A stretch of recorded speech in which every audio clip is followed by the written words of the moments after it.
Los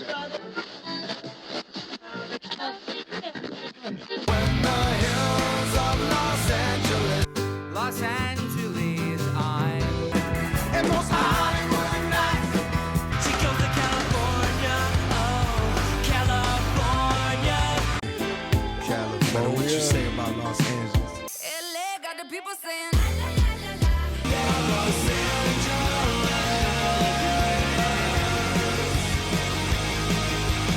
You're listening to Corner of the Galaxy on cornerofthegalaxy.com.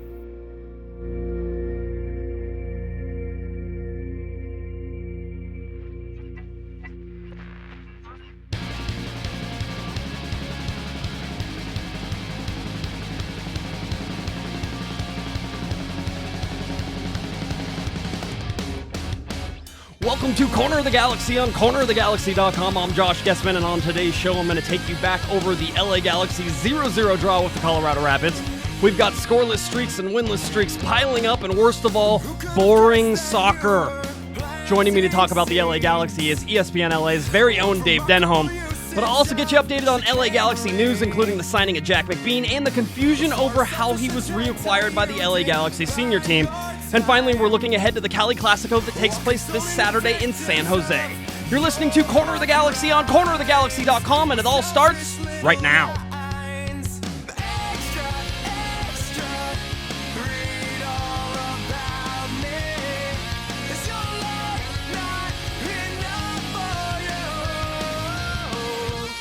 You're listening to Corner of the Galaxy on cornerofthegalaxy.com. Now here's your host, Josh Gessman. Hello, everybody, and welcome to Corner of the Galaxy on cornerofthegalaxy.com. Josh Gessman with you once again. Happy to be here on a Thursday night recording live on cornerofthegalaxy.com. Remember, you can watch all of our shows live on Thursday nights, our live shows. That's where you want to be, so that way you can call in, so that way you can have fun with the show. The same as everybody else does on the podcast, when instead of just yelling at the screen, you can call in and yell at me. It'll be a lot of fun. But I want to get to our special guest for tonight as we start to talk about the LA Galaxy and what's been going on with them. He is host of ESPN LA's Soccer Weekly. You can find that show Wednesday nights at 7 p.m. found on 710 AM radio. Please welcome back to the show, a good friend of the show, a guy who's the purveyor of the original LA Galaxy podcast. I always have to throw that in there. Mr. Dave Denholm. Dave, how's it going? Josh, thank you very much. Appreciate that, buddy. It's good to be here. Yeah, it's going to be fun. We've been trying to get together now for, I don't know, it feels like a couple months. Schedules haven't lined up, but I guess... Unfortunately for us, we get to talk about some of the most boring string of games I think I've ever seen from the LA Galaxy. But I'm glad that you're here because I think I could probably put myself on mute for the rest of this and just let you take it away. I think you probably could. It's probably a good time to talk, actually, because of the fact that we have a lot to talk about with our and my LA Galaxy. This is, look, we've had stretches where we've played badly. You know, nobody's going to forget some of the previous years in our history. So I'm not going to sit here and tell you this is like the worst time ever in the history of the franchise by any means. Right. Not going to get hyperbolic that way. But it's maybe one of the most boring times. Let's be realistic. You use the word, and it's the perfect word. There's nothing worse than entertainment, and sports is entertainment, than being boring. Yeah. And the Galaxy right now, I love the Galaxy. You love the Galaxy. I don't really care right now to be that wrapped up in this. And that's what's the problem, is they're causing me, one of the most diehard fans you could possibly be, to kind of just like be looking around as I'm watching this team, you know, like, well, what else is going on? You know, and that is just death to a sports franchise. Yeah. And it's unacceptable. I mean, and the thing about it is, Josh, who are we going to sit here and blame? Because there has to be blame for this. Let's be realistic here. Yeah. They haven't won in 6 straight. 4 draws and 2 losses over that time. I know they're unbeaten at home and all that, but this is a team that does not look like they care. Bruce Arena throws out a lineup against La Mahina. Look, say what you will about the U.S. Open Cup, Josh, that's a route to the Champions League. We can't be screwing around like this, and I'm tired of it. You know, with that, I don't even listen. I'm done getting really upset about U.S. Open Cup lineups because, quite honestly, against an amateur team, if Rafael Garcia doesn't 2-foot somebody in there, the Galaxy run away with that game. I'm convinced of that with that lineup. All right. Now you have somebody who I love Rafa. I really do. I think he's one of the hardest workers on the team. But that was such a stupid mistake to make so early in a game on a team that you knew you were eventually going to run into the ground, that just shoot yourself in the foot and then draw it out. I mean, should the LA Galaxy need somebody like Giovanni Dos Santos to beat a team like La Máquina? No, not at all. But that's the problem when you basically go to the guys who are essentially third stringers, right? Realistically, they're going to be fired up. They're going to want to impress, quote unquote. Yes. And sometimes that happens with guys who don't get a lot of playing time. They overreact, they get a stupid red, and put their team behind the 8 ball. This is what happens. Look, we are in no position, being the LA Galaxy here, to be not taking every competition as seriously as possible when it leads to the Champions League. That means Supporter Shield, which we've pretty much already shot ourselves in the foot for that one. And it means winning MLS Cup and U.S. Open Cup. These things should all be important. We've got a deep enough roster that we should not be relying on essentially LA Galaxy 2. Yes. For lack of it, to be winning an Open Cup game. Now, again, against La Máquina, they don't look. We're going to get by them. I get that to a certain degree, but it's not as though we send out the greatest lineup in the history of the world every time we play in the U.S. Open Cup either, Josh. I'm not expecting us to put out our starting 11 for the next round either, and that's just wrong. Look, here's the bottom line: Bruce Arena looks bored. That's not a good thing. I don't think there's anybody who doesn't look bored. I think the players who are playing in the game look bored a lot of the time. But here's the thing, Josh. You know who can get away with that? A team that's won 3 titles in a row, a team that's won the Champions League 3 or 4 times, a team that's won U.S. Open Cup 3 or 4 times. None of those describe us. We didn't. Last I checked, we flamed out of the playoffs last year. Yes. We got drubbed in the U.S. Open Cup. And, oh, by the way, we embarrassed ourselves in the Champions League. What exactly is Bruce Arena resting his laurels on here at this point? A couple of championships previously? Yes, that's great. But we still haven't taken down Champions League. I mean, it's unacceptable. How are you bored at this point? Look, if you're bored with soccer, I get it. Move on. Yeah, no, and that's the thing. I'm with you up to a certain point, and I'm okay with, and I understand the criticism, and I expect the criticism of Bruce Arena and the players. I mean, it's all across the board because Bruce can't play the games.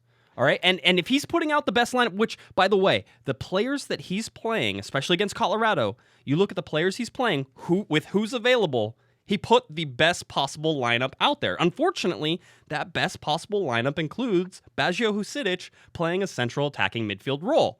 And that is not a good thing for the LA Galaxy. I understand. Right? Look, we got guys missing. I get it. We still got 19 games to go in the regular season. It doesn't feel that many, though, Dave. I looked at my ticket book, and it's getting thin. It's not that many home games left for the LA Galaxy. Home games, yeah. You're right. I mean, and again, they haven't lost at home, but they're dropping way too many points at home. So I've already given up on this Supporter Shield. Not that I don't think Colorado will come back to the pack a bit, but we got to pass up 3 good teams at this point. So I'm not really, and even Sporting KC in Vancouver, San Jose, Portland, they're all right on our heels too. They could eventually be above us at this point. Look, the playoffs are in question more so than the Supporter Shield. That's the scary part. But here's the thing. You mentioned, well, it's up to the players. Josh, you're right on that in principle. But when you're Bruce Arena and you demand as much power and get as much power as he has, he's responsible for everything. This is our general manager. This is our manager. This is the guy who picks everything from right down to the nitty-gritty. I don't need a board general manager and manager. That's that's unacceptable. Right. It would be different if you had 2 different guys and one guy was enthusiastic and the other guy was bored. That's something. But you're right. Well, right now, you could argue that he didn't give him the best, roster to deal with. But Bruce Arena has all the power here, right? I mean, nothing happens. I tell this to people, and I'm not overstating this. Nothing happens at the LA Galaxy without Bruce Arena, and that's front office, team, field, anything that happens. No question. He's the man in charge. And you know what? It's worked. I'm not sitting here advocating the guy that we fire Bruce. That's absurd. Right. It is. It's absurd. It's not about that. Let's not jump too far ahead. But the point being, if he looks bored, the players are certainly taking their cue from someone. And as you said, that's Bruce Arena when it comes to the LA Galaxy.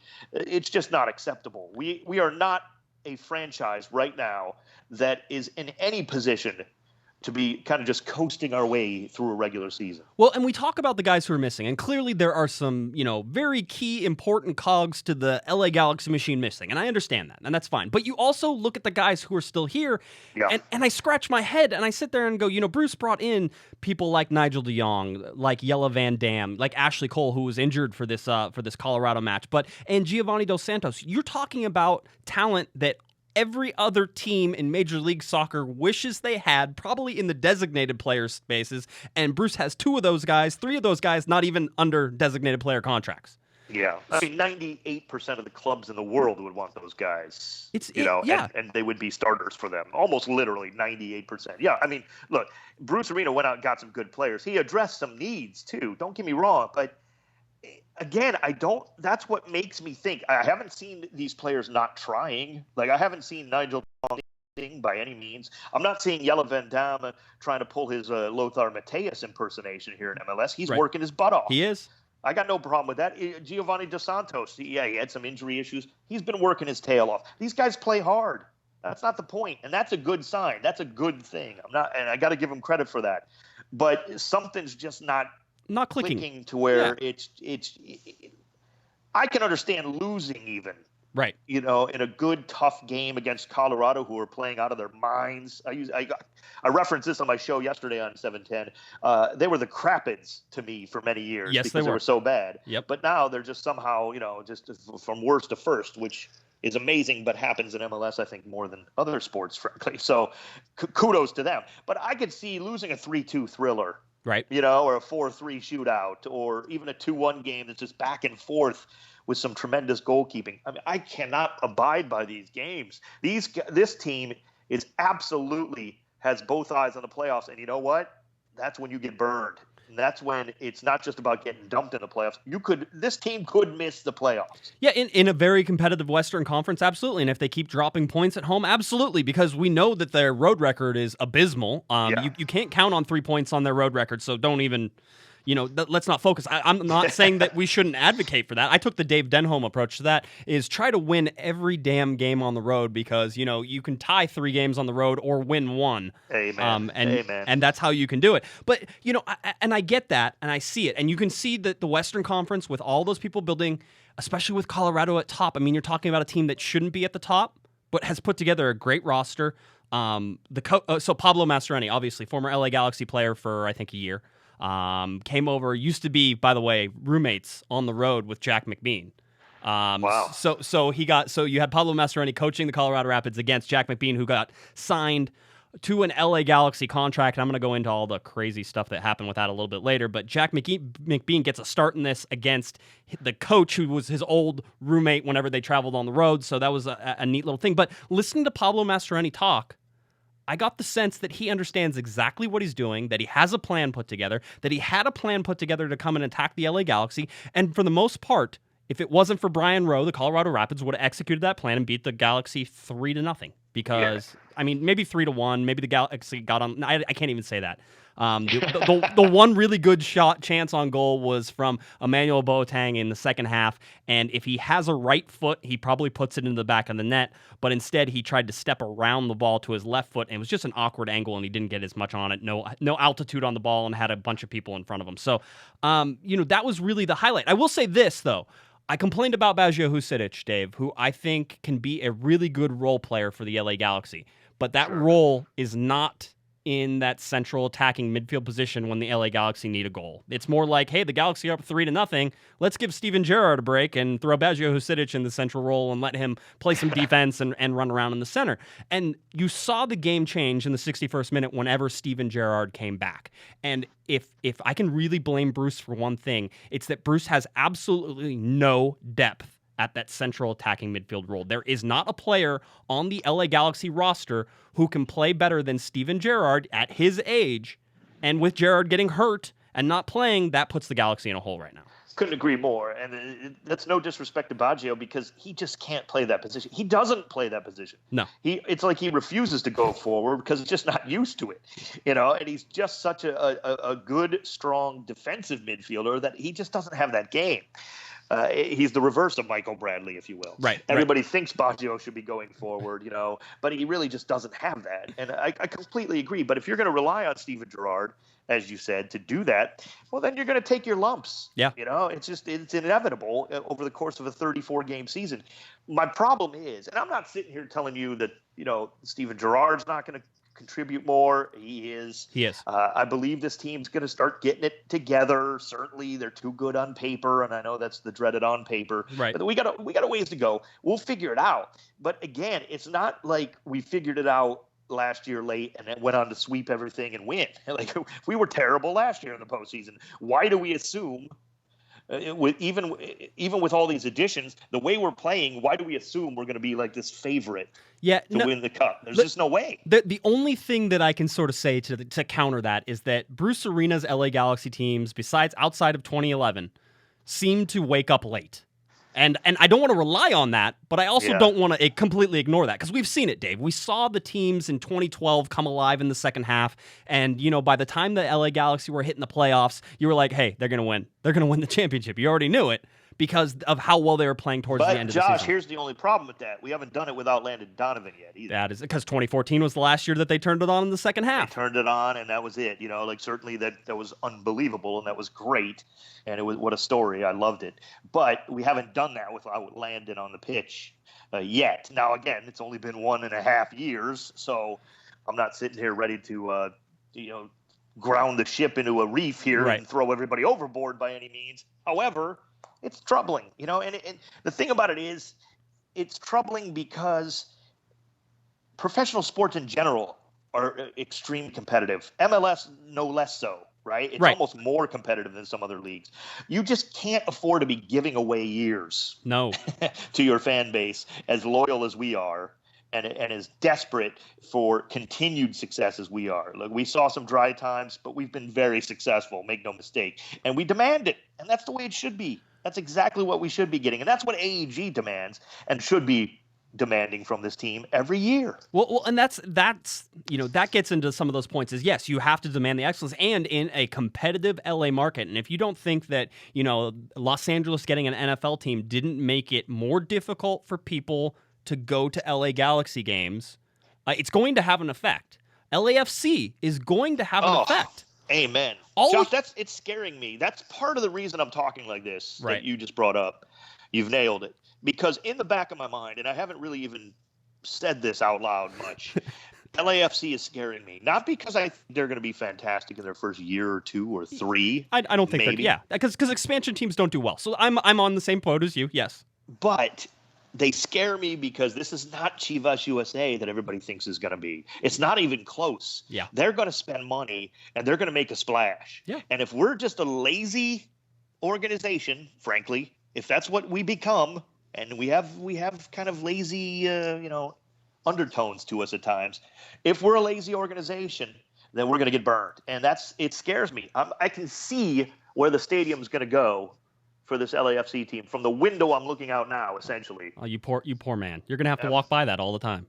Dude. I mean, it's It scares me. Yeah, I don't have a problem saying that. This is competition. This is sports, May the best team win, and we better be that best team. Well, and see, that's the other thing. I mean, that's the upside to it. You talk about sports and competition, and, just as the players are super competitive. I mean, in professional sports, you can't find people in the world who are more competitive than professional athletes, and it goes to ridiculous lengths. And MLS is the same way, and that carries over a lot to the front office. You have former players, so you still get that competitive streak that run inside these front offices. So I'm hoping, and I have faith in the LA Galaxy that this means that they're going to be challenged. And if they're challenged, it means they're going to have to step up their game. And if they're going to step up their game, then that's going to be good for Major League Soccer and good for Los Angeles. Not that I care overall about Major League Soccer in the terms of, do I care what's good for the LA Galaxy is good for Major League Soccer? As long as there's a league to play in, I don't care about Major League Soccer. Yeah, I get that, and we've pretty much outgrown that. I used to worry about attendance figures back in the day. Remember that? I don't even care. That we've outgrown that. But what I will say is, to the point of the not being too critical of the Galaxy, they're never lazy in the off season. They're never lazy about spending money. And that's great. And that's the way it should be with an organization like AEG and the LA Galaxy. They are not afraid to go out and do what they have to do. That's fantastic. But, to me, it really stems from Bruce Arena. That really is where all my issues are right now.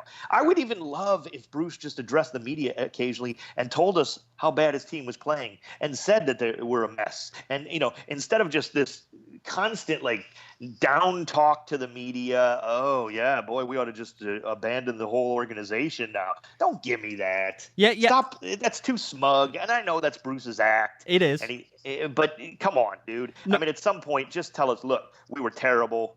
We've got work to do. I wasn't good. And I know he's pulled that before occasionally, but you're not fooling anybody here, Bruce. You're either lazy or you're a fake with the kind of press conferences you're pulling. So which is it? Yeah. And I noticed it, and I've started to notice a lot more. Major League Soccer has gone to having the visiting coach come into press conferences. They didn't used to, right? It used to just be Bruce go press conference, and then you would go to the locker room. But now they have the visiting coach, and so I've got to talk to, Peter Vermees and Pablo Mastroeni and Dominic Kinnear, and so you get to talk to these guys, and you understand that some of them really are communicators, and they can tell you what they were thinking. Pablo Mastroeni, I asked him, he said, as Dave, apparently you're going to go through. What are you being arrested over there? Sorry, I live downtown. It's just that's white noise to me. I didn't even notice that. That's atmosphere. That's atmosphere. Yeah, exactly. That's what that is. So no, but you see it. And I asked Pablo because he said that he was going to, that he wanted to attack the LA Galaxy on the wings. And I asked him, is that a place that you thought you could exploit the LA Galaxy? And he said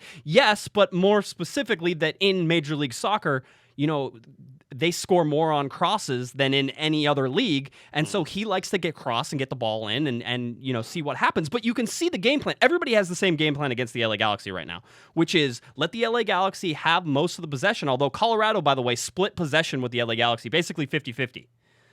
Which is a testament to them because they really, despite the fact, Dave, that they had the better chances, they clearly had the better scoring chances. Brian Rose stood on his head 3 times to keep Colorado out of the back of the net.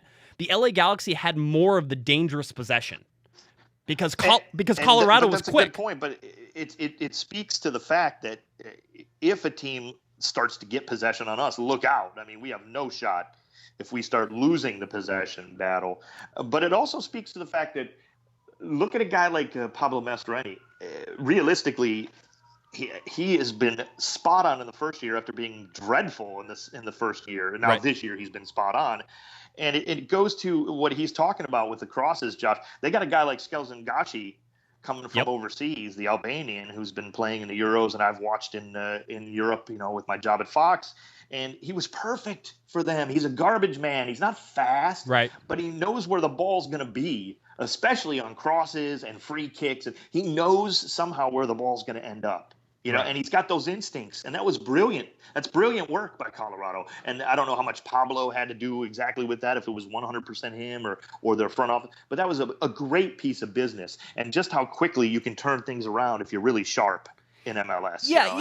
And that is the point. I mean, listen, again, Bruce Arena went out and got Jelle Van Dam because he said they had defensive issues, right? And I agreed with that. He got Ashley Cole, who's turned out to be the best left back in Major League Soccer, by the way. He got Nigel de Jong, who is the best defensive midfielder in Major League Soccer and will be an LA Galaxy designated player next year. He got these pieces that really should fit. Giovanni Dos Santos and Steven Gerrard. Those you can't pass up Steven Gerrard. I don't care how many times people try to tell me you make that move, Dave. And because you're Los Angeles, you need the star power, but you need a good player. In LA, you need stars and you need championships. You can't have success with just one. It doesn't work. So Steven Gerrard made perfect sense for this team, and he's starting to show how valuable he is, if for no other reason that the Galaxy don't have an answer without him. Yeah. And by the way, I got to give full credit along those lines to Bruce Arena for getting the right kind of guy when he makes these moves in terms of attitude. We haven't signed Frank Lampard yet. I mean, we signed a Robbie Keane who will still run through a wall to score a goal. We've signed, Giovanni Dos Santos, though he's been injured a little bit. The guy works his butt off when he's out there. Same thing with Steven Gerrard, though he's had some injury issues. You're never going to question his work ethic. And you know what? Even after the problems with Beckham between the fans and everything, when David Beckham had the shirt on, that dude would have died out there for the LA Galaxy. And that's why I loved him. I came to love the guy because that's full credit to Bruce Arena for getting the right attitude in here. That's really as important as skilled. Now, all these guys are certainly skilled, or they wouldn't be here anyway. But yeah, these guys have the right attitude. I do believe it can turn around. I'm just, they got to take his lead though, and Bruce has just got to light a fire under himself at this point. He does. Listen, I think it's starting to turn. The second half was the most dangerous I've seen the LA Galaxy, and with Gerard in there, and with Dos Santos, and quite honestly with Jack McBean, who has been tearing up USL, and I've been begging for Jack McBean to be brought back up to the senior team. And with contract issues the way it was, he was on a USL contract, so bringing him back up was more difficult. Right? Sure. But they finally made the move, and they did it, and it was the right move because, quite honestly, Jack McBean is the new Alan Gordon, except that Jack McBean probably distributes better than Alan Gordon. He's not as tall. He's just as physical as Alan Gordon. Absolutely just as physical. Well, yeah. I mean, my issue with Gordon is if you start Alan Gordon, you have a hard time winning a game in MLS right now. If he's your starter, I'm sorry, Alan, but you're going to have a hard time over 90 minutes winning a game with him as a constant starter. Whereas McBean, we still don't know. I mean, he's had a cup of coffee every now and again. He's still only 21. 21. I mean, come on. Absolutely, he deserves a shot at this point. So I do applaud that move too. And certainly we needed the depth, but he deserves his chance right now. Yeah, he does. I mean, and if you're a national team coach, if you're a club team coach, whatever, and you have a chance to pick a guy who has the hot hand.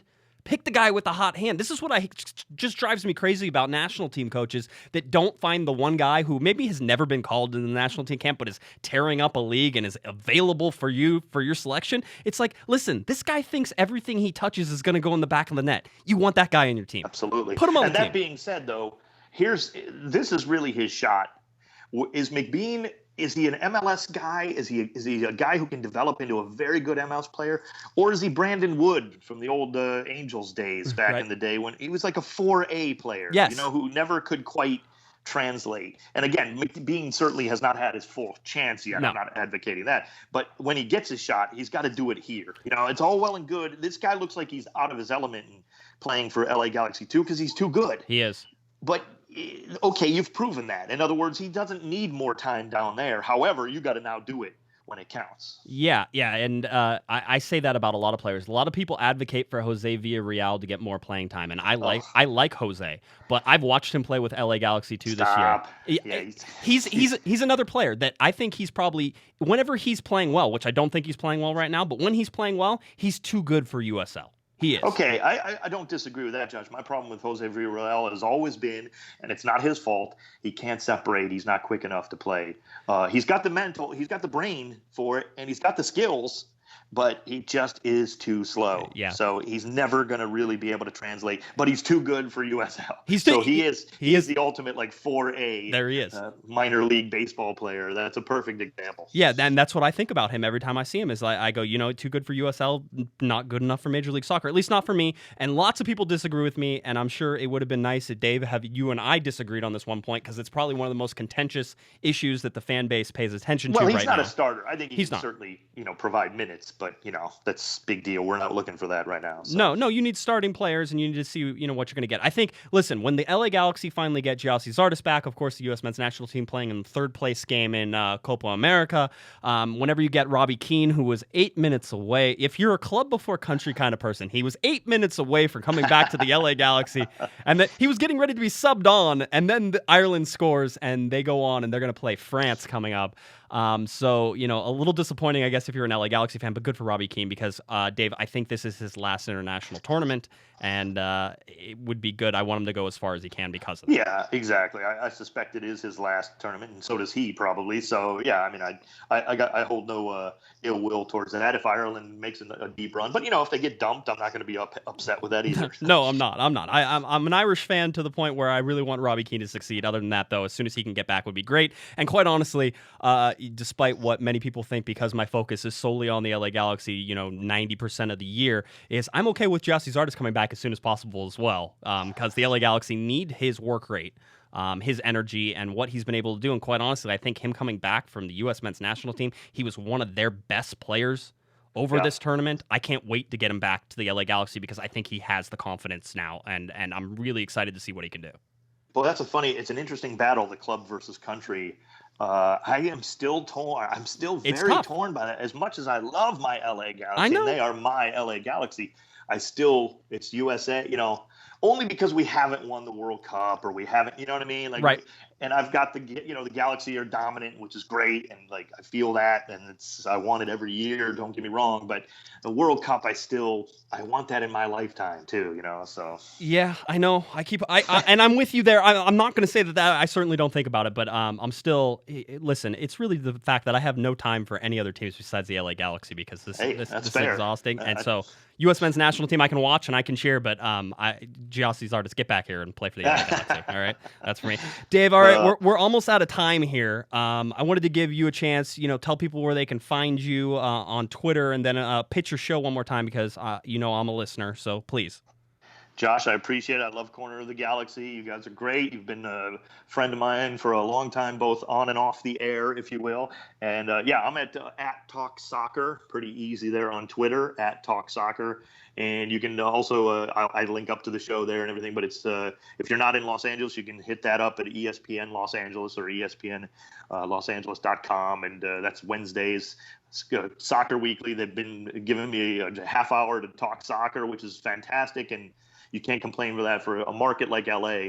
It's a long time coming, but nobody wanted to pull the trigger. So I got to give really a lot of praise to ESPN Los Angeles for doing that for me. So yeah, you do a full soccer show in 22 minutes, which is what it is outside of commercials and stuff like that. Which I told you I think I would be impossible for me to do at this point. So I tip my hat to you. And it's really you want to talk some soccer in Los Angeles and you want sports talk radio soccer talk. You speak to Mr. Dave Denholm at ESPN LA there. That's what you do. All right? Thank you, buddy. Appreciate it, Josh. Hey, Dave, have a good one. I know we'll have you back on the show very soon again, and hopefully LA Galaxy can turn it around and not make you so frustrated, all right? Come on, you Galaxy. All right, there we go. There's Dave Denholm, host of Soccer Weekly on ESPN LA. That's 7:10 a.m. on your radio dial. Dave's great, a lot of fun, so I'm glad he could stop by and give us his views there. All right, I'm going to go ahead and take a break. Whenever I get back, we're going to preview this San Jose game. I got a lot to tell you about Jack McBean and his signing still. It gets a little crazy. I think you're going to want to stick around and listen. You're listening to Corner of the Galaxy on cornerofthegalaxy.com, and I will be right back.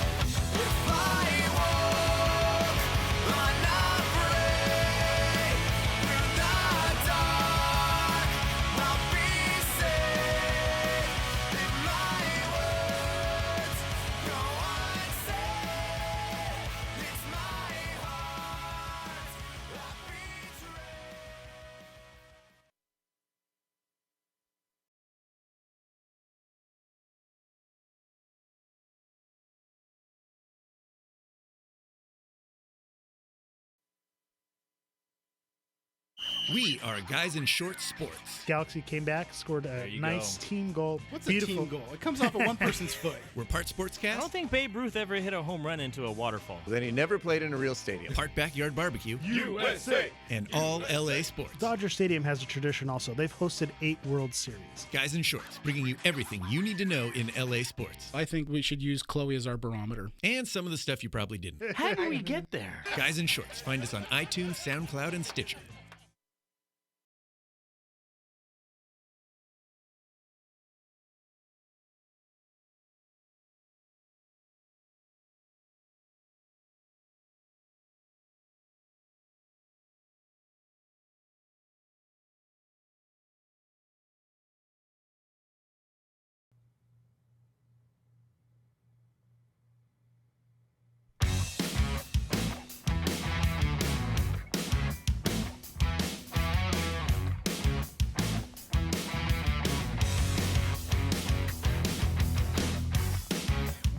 Ready for some more Corner of the Galaxy?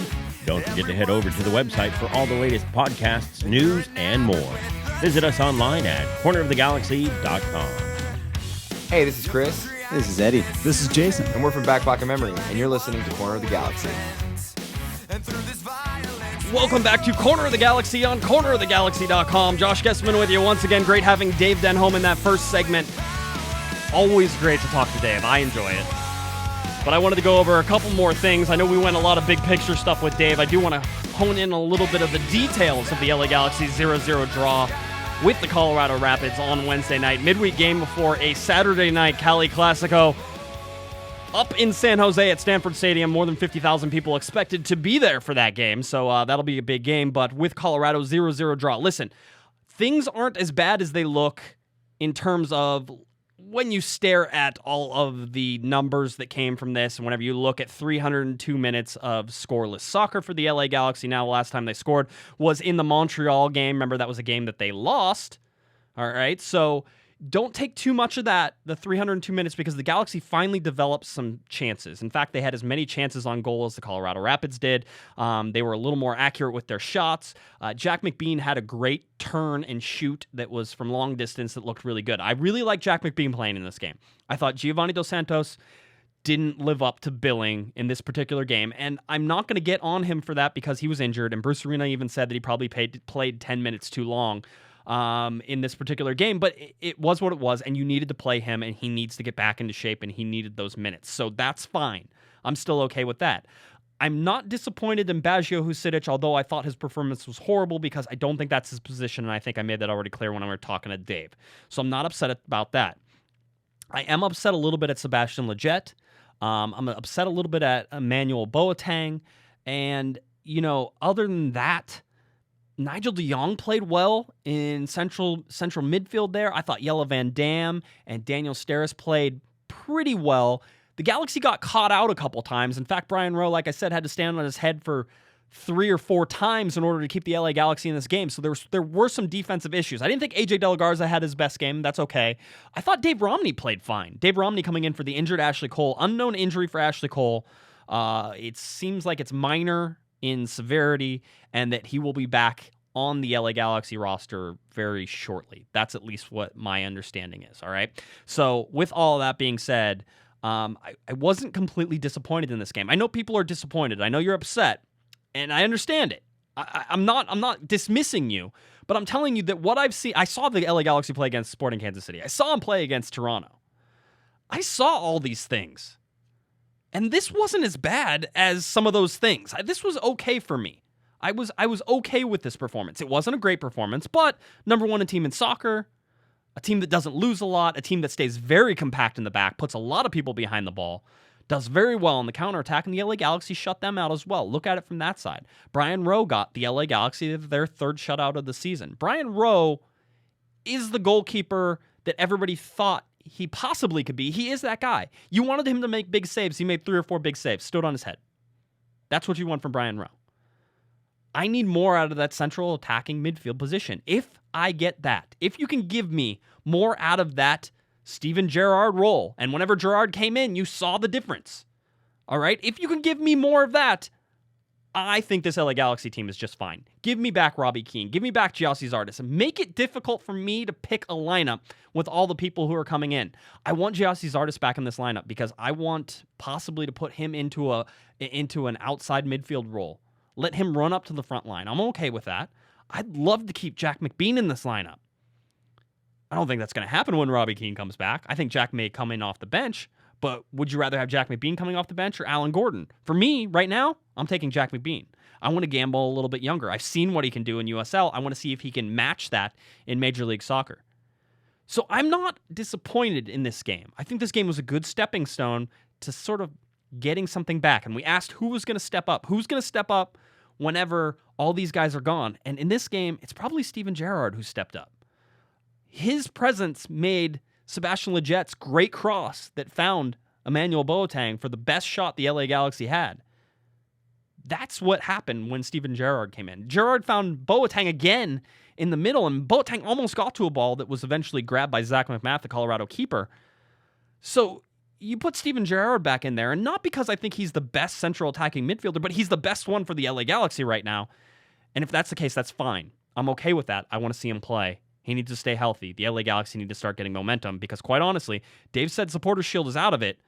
Yeah, it's getting to be that the Supporters Shield is out of it. There seems to be a pact developing in the LA Galaxy, in MLS's Western Conference. You have Colorado Rapids at 32 points, FC Dallas at 28 points, and Real Salt Lake at 27 points. 5-point gap drops back to the LA Galaxy in 4th place. 21 points for Sporting KC, 21 for Vancouver, 21 for San Jose, 20 for Portland. That's all grouped together there. That's a cluster back there. That's not where you want to be. You need to start clawing your way back up into those top 2 positions. And in order to do that, you have to start winning games at home, and you have to start getting results on the road. And this game against San Jose is going to be a chance for this LA Galaxy team to prove that they can get a result on the road in a very hostile environment, in a situation where they haven't had a lot of success. And we're going to talk about that here in just a little bit. I wanted to talk about Jack McBean. I told you it was a little crazy about how Jack McBean was reacquired by the LA Galaxy. It's not crazy in terms of, oh my God, nobody knows what's going on, but it is crazy in the fact that Jack McBean was announced as a homegrown player again whenever he signed with the LA Galaxy from LA Galaxy 2. And after I did some digging and asked some questions, I was eventually forwarded on to MLS, and I asked some questions of some MLS people. And I said, hey, is Jack McBean still a homegrown player? And the answer is no. Jack McBean is not a homegrown player. All right. In order to be a homegrown player, it basically has to be your first professional contract, and you have to be coming out of high school or out of college. Those are the rules, and you have to have had played with an academy team, the academy team, so an LA Galaxy academy team for X number of period of time as well. Giassi Zardes pulled that off by going and playing for the academy team for a certain amount of time, and then basically a minimum amount of time than the LA Galaxy homegrown playered him. Same with Jack McBean. Jack McBean played with the LA Galaxy academy. They homegrown playered him. All right, he was a homegrown player. What does that mean whenever it's a homegrown player? It means that their salary cap or their salary doesn't hit the cap. All right, and we talk about the salary cap all the time in Major League Soccer and how important it is and how you manage that. And so having a salary that doesn't hit the cap is always a good thing. So with homegrown players, I think up to $150,000, their salary doesn't hit the cap. Giassi Zardes makes over $150,000. He makes money into the TAM range, right? So over the max budgeted player.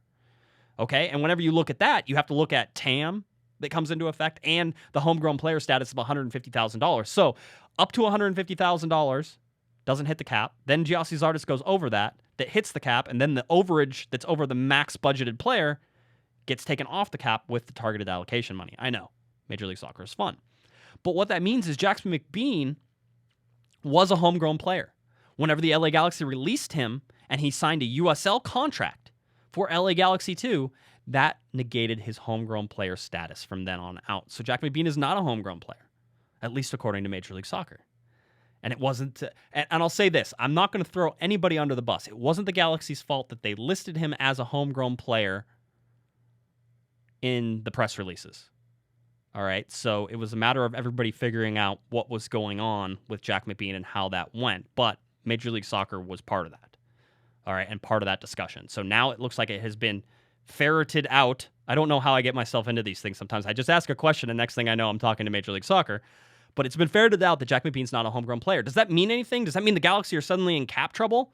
You figure a minimum salary, $45,000. The Galaxy probably had that on cap space. It wasn't stated that the Galaxy used any sort of allocation money, the JAM, the general allocation money, or the TAM, the targeted allocation money, to pay down anything, and you couldn't use TAM for it anyway because he would have to be over the max budgeted salary player in order to do that. So nothing was stated in the press release that said they used that to pay it down off the salary cap. So it's likely that Jack McBean's full salary, which I'm guessing is around $45K, the league minimum, is taking a hit on the cap. So that's all that means. It's just a crazy roundabout way of Major League Soccer and doing crazy things. And I hope I didn't just confuse everybody. But it's important to understand the mechanics. Whenever you're looking at what players you can bring in, what you can do, we have to guess a lot with Major League Soccer. They're not very good at being transparent. And because of that, we have some issues. But in this particular case, it looks like we have solved those issues. So I'm telling you, from all the information that I have right now, Jack McBean is not a designated player anymore. Or excuse me, not a homegrown player anymore. He could be a designated player in the future. We'll have to see about that. But nonetheless, that's how it goes. All right. So the LA Galaxy, like I said, sit 4th in the Western Conference. San Jose Earthquakes sit 7th, just below the red line, the playoff line. However, they both sit on 21 points. They both played 15 games. All right. It's just a matter of tiebreakers. The LA Galaxy are 5-3-7, and the San Jose Earthquakes are 5-4-6. So the San Jose Earthquakes have lost one more game than the LA Galaxy. and that puts them in a little bit of trouble there. That's why it happens. All right, Supporters Shield standings. I already told you Colorado Rapids sit at the top with 32 points. FC Dallas, Real Salt Lake, Philadelphia Union, New York Red Bulls, LA Galaxy, Sporting Kansas City, Vancouver Whitecaps, San Jose Earthquakes, and New York City FC are your top 10 in Major League Soccer. Injuries. Ariel Lassiter is out with a back injury. That was reported. Robbie Rogers out with an ankle injury. He had ankle surgery. His return is a 6-week timetable. That surgery took place on Monday. Ashley Cole has an unknown injury right now. Minor knock, apparently, according to LA Galaxy PR, who told me last night after the game. They expect him back shortly. Shortly is not a timetable, so we'll just have to keep an eye on that. Giovanni Dos Santos, though, did play in the game. Steven Gerrard, with his hamstring, played in the game. Robbie Keane played for Ireland. We know Robbie's Keane. Listen, things are looking good. I have 3 players currently listed on the injury report. We'll see what happens as the LA Galaxy get closer to this San Jose Earthquakes game. A lot of games being played by the LA Galaxy in a very small amount of time. San Jose on Saturday, Portland in U.S. Open Cup at Portland on Wednesday. Dave said he didn't expect that the LA Galaxy will field the first team going up there, and I don't expect that either. With schedule congestion and everything going on, it'll be interesting. I saw the LA Galaxy's training schedule whenever I was in the locker room last night talking to the players, and let me just tell you, they have no days off. A travel day is basically the only day that they get to call a day off, so you're still traveling. You're still doing something that day. You're not just sitting at home. So no days off for the LA Galaxy for quite a while. July 4th game on Monday, and then Saturday, July 9th, the LA Galaxy travel up to Seattle. Friday, July 15th, home to the Houston Dynamo, away to Portland on July 23rd, my birthday. You can send all presents to cornerofthegalaxy.com. Just kidding. Sunday, July 31st, back away to Seattle. Again, the LA Galaxy are just going to get hammered in these next couple of games. They need to start getting players back. Told you Robbie Keane's not coming back. 8 minutes away, so close. Gyasi Zardes not coming back for at least until Sunday. All of these things happening with the LA Galaxy, with injuries and everything else, you're hoping that they can stay healthy and that things can look forward to this San Jose game. I've talked about it a bunch already. The LA Galaxy travel to San Jose Saturday, June 25th at 7 p.m. Pacific time. This is at Stanford Stadium, so they ditched Avaya, tiny little Avaya, for giant Stanford Stadium. 50,000 people expected to be there. 7 p.m. kickoff time. This game is on Univision. It is on the main Univision channel, so on Univision. Please check that out. It's a big deal that this game is being carried basically over the air on the main Univision channel. All right, so that's something to sort of pay attention to as it goes forward. I believe SAP will be available for all us non-Spanish speakers, and if not, you know what? You can survive. It's great, actually. It's a lot of fun. You get to learn players' middle names. There's great goal calls. There's a lot of fun. There's a lot of energy, even if you don't understand 100% what's going on. But you watch soccer, you listen to this podcast, you know what's going on. I don't need to tell you. This is the last California Classico of 2016. The LA Galaxy and San Jose Earthquakes have already faced off 2 times before this year, both at StubHub Center. The LA Galaxy won one of those games 3-1. They tied the other one 1-1, the latest one on May 22nd. So this will be the last Cali Classico unless these 2 teams meet in the playoffs for some reason. The last game for San Jose was a 2-2 draw in Orlando on June 18th. That was, of course, the Orlando United game. Some real craziness to go in that game, not just talking about how emotional it was, sold out Orlando Stadium, so many tributes. They stopped the play in the 49th minute to honor all the victims, all the 49 victims that had their lives taken in Orlando. So it was quite an emotional game. And then you got 2 goals scored in stoppage time. You got a supposedly game-winning goal scored by Orlando in the 91st minute, and then in the 94th minute, it was Shea Salinas for the San Jose Earthquakes who scored to tie that game. So a 2-2 draw.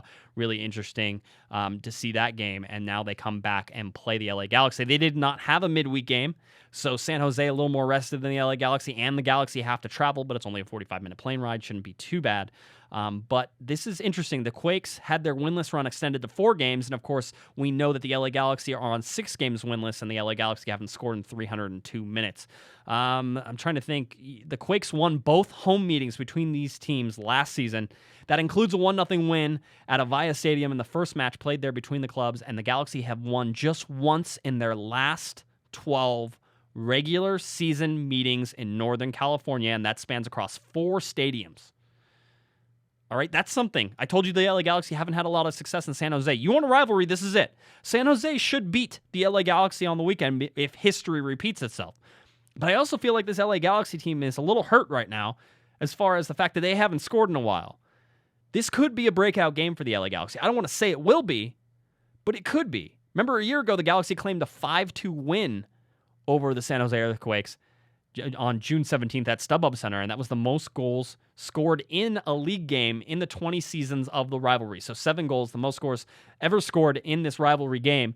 There's a lot to be said here. Honestly, Chris Wondolowski not with the San Jose Earthquakes because he's with the U.S. men's national team, but a lot of really good players for San Jose, including, Kyle Larin and Joe Bendick. Their goalkeeper has been playing well. You have, Alston, who plays some good defense, Hines, Bowden, Carrasco. You get into the attacking with the midfielders and Winter and Molino. And then, look, I'm just going to go ahead and list off the entire Orlando roster instead of the San Jose Earthquakes roster because I was like, wait a minute, where's Amarikwa? Quincy Amarikwa. Let's try this again. They have some great guys who play for the San Jose Earthquakes. Quincy Amarikwa, Simon Dawkins, 2 forwards up there. Amarikwa has been really, really good this year. Really like watching him. And then you got Bingham back in goal who plays good. They have some good defense with Sarkodie and Wynn and Bernardes. I hate Victor Bernardes, but he's good. Sean Francis back there. MPG, Matias Perez Garcia, Alashe, Godoy, and Quintero. This is some good San Jose Earthquakes team. They are not a walk. You can't just roll over this team. And the LA Galaxy haven't had a lot of success at Stanford Stadium and up in Northern California. This is going to be a very, very difficult team for the LA Galaxy to play. Their leading goal scorer, however, is Chris Wondolowski. He has 7 goals, and he's not going to be there. Giovanni Dos Santos will be there for the LA Galaxy. He has 6 goals. Mike McGee there as well. Jossie Zardes and Robbie Keane with the 4 goals for the LA Galaxy not going to show up there. Very even teams as far as what it looks like in terms of wins and losses and draws. It'll be interesting to see how this game plays off. I think the LA Galaxy could do really well in this game. I think it's time. I think it's overdue. I don't think you want to play the LA Galaxy right now because I think they're on the cusp of figuring it out. I think Steven Gerrard's going to start this game. I think the LA Galaxy are going to have a lot more offense going forward, and I expect them to have a lot of the possession as well. But it's going to be San Jose. It's going to be, a hostile crowd at Stanford Stadium. So it's still something to keep an eye on. All right, that game again at 7 p.m. kickoff. Well, actually, it'll probably be a 7 p.m. start time. The kickoff probably be like 7:15, but nonetheless, 7 p.m. Pacific time on Univision. The LA Galaxy travel up to San Jose to take on the San Jose Earthquakes. I know some people are traveling for that. LA Riot Squad, Angel City Brigade. You guys travel safe. Be safe. Don't get drawn into anything stupid. I know you guys are smarter than that anyway. But go cheer our boys on as they head up to San Jose. All right, that's going to do it for me.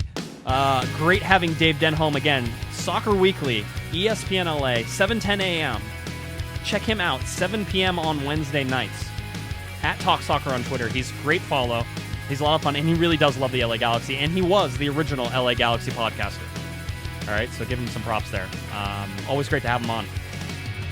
I'm going to go ahead and take a break for the weekend. We'll be back on Monday. We have shows on Monday. We have shows scheduled for Thursday again. Again, another Monday show, Thursday show, because we have a Saturday game and a Wednesday game, and then the July 4th game on Monday coming up as well. So a very, very busy week and a lot of games to play for the LA Galaxy. All right, for Dave Denholm, I'm Josh Gessman, and you've been listening to Corner of the Galaxy on cornerofthegalaxy.com. We'll catch you next time.